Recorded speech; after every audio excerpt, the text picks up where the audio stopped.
લગ્નની લાલચ આપી વારંવાર દુષ્કર્મ કરી ભોગ બનનારને લગ્ન ન કરી તરછોડી દીધેલા ઈસમ વિરુદ્ધ કાયદેસરની કાર્યવાહી કરતી ડિંડોલી પોલીસ ગત તારીખ 3/9/2025ના રોજ ડિંડોલી પોલીસ સ્ટેશન ખાતે પાર્ટ એ ગુનો રજિસ્ટર્ડ નંબર 1958/2025 આઈપીસી 376(1) મુજબ ગુનો દાખલ કરવામાં આવેલ, જેમાં આ કામે ભોગ બનનારને આ કામના આરોપી સમીર સલીમ ખટીક ઉંમર વર્ષ 33 રહે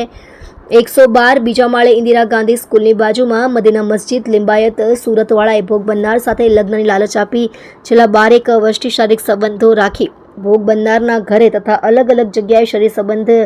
રાખી અને ધંધામાં ભાગીદારી કરવા લીધેલ ₹18 લાખ આજ દિન સુધી પરત નહીં કરેલ અને આ કામના આરોપીના પિતા સલીમ સુપડુ ખટીક નાઓએ લગ્ન કરવા હોય તો મુસ્લિમ ધર્મ પાળવા માટે જણાવેલ અને આરોપીએ ભોગ બનનારને લગ્નની ના પાડી તરછોડી દીધેલ છે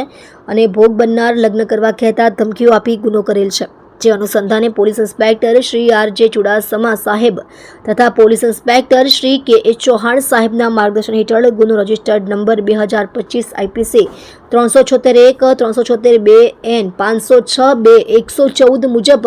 ગુનો દાખલ થયેલ હોય, જે આરોપીને તાત્કાલિક પકડી કાયદેસરની કાર્યવાહી કરવા સૂચના આપેલ હોય, જે સૂચના અને માર્ગદર્શન મુજબ આ ગંભીર ગુનાના આરોપી સલીમ ખટીક ઉંમર વર્ષ 33 રહે 112 બીજા માળે